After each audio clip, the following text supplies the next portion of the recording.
All of you know that electric current is nothing but flow of electrons or flow of ions.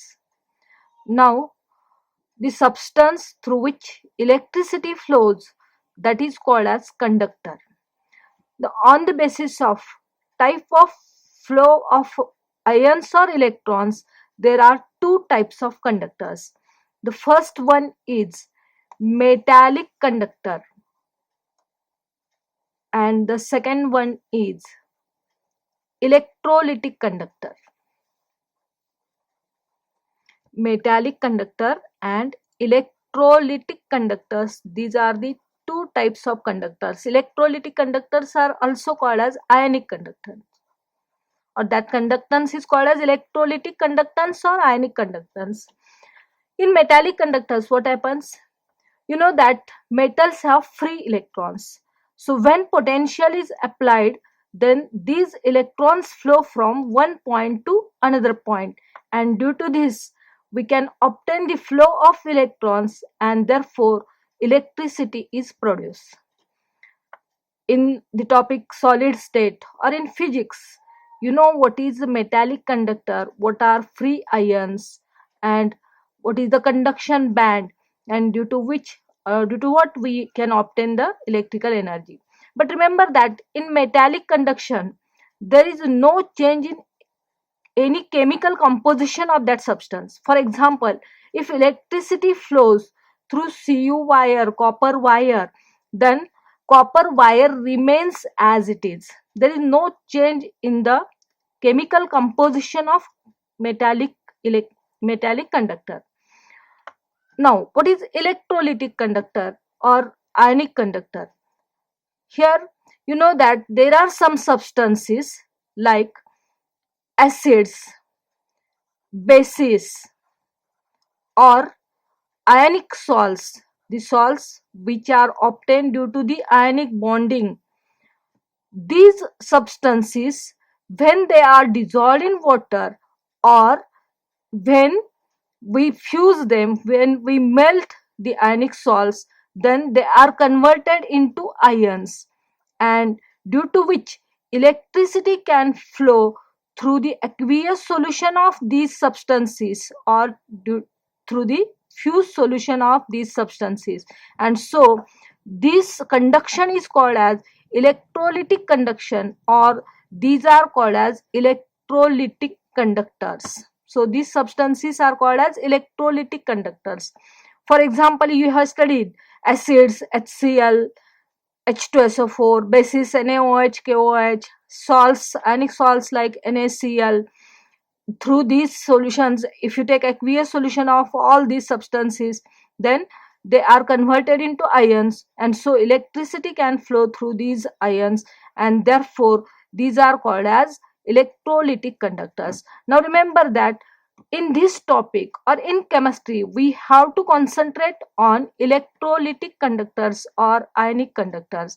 That means we have to concentrate on the substances or the solutions through which electricity can pass. But remember, what is the difference between metallic conductor and electrolytic conductor? When electricity is passed through the solutions of these substances, then the ions gets discharged, and therefore here there is change in the chemical composition of the substance. Here chemical reaction takes place, and so remember, this is the difference between ionic conduction and metallic conduction. In metallic conduction there is no any change of chemical composition, but in electrolytic conduction there is chemical reaction taking place, and so we have to concentrate on this electrolytic conductions in detail.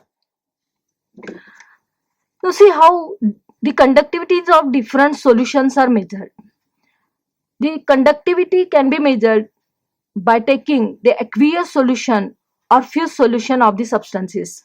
For example, suppose we have sugar or urea. If sugar or urea is dissolved in water, here the conductivity of water cannot change, or the conductivity of water remains as it is.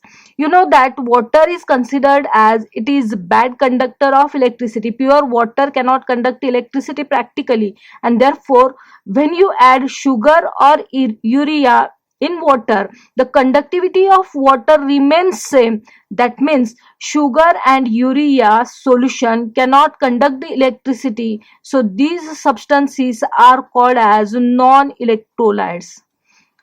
These substances, they are not converted into ions, and therefore electricity cannot flow through the aqueous solution of these substances, so these are called as non-electrolytes. And again, we have acids, bases, or salts. The salts which are formed due to the ionic bonding, they are called as ionic salts. When these solutions, these substances are dissolved in water, or when you fuse the salts, fuse means temperature is given and they are melted, then these substances are converted into ions, and the conductivity of water increases, and therefore these substances are called as electrolytes. You know, these are called as electrolytes because electricity can flow through these substances. Now again, you know that through some substances the flow of electricity is large because the substances like strong acids, strong acids or strong bases, or all the types of ionic salts which are soluble in water, these are 100% ionized, and so these are called as strong electrolytes. And some substances or some electrolytes, when they are dissolved in water, the conductivity of the solution is less, and so these are called as weak electrolytes.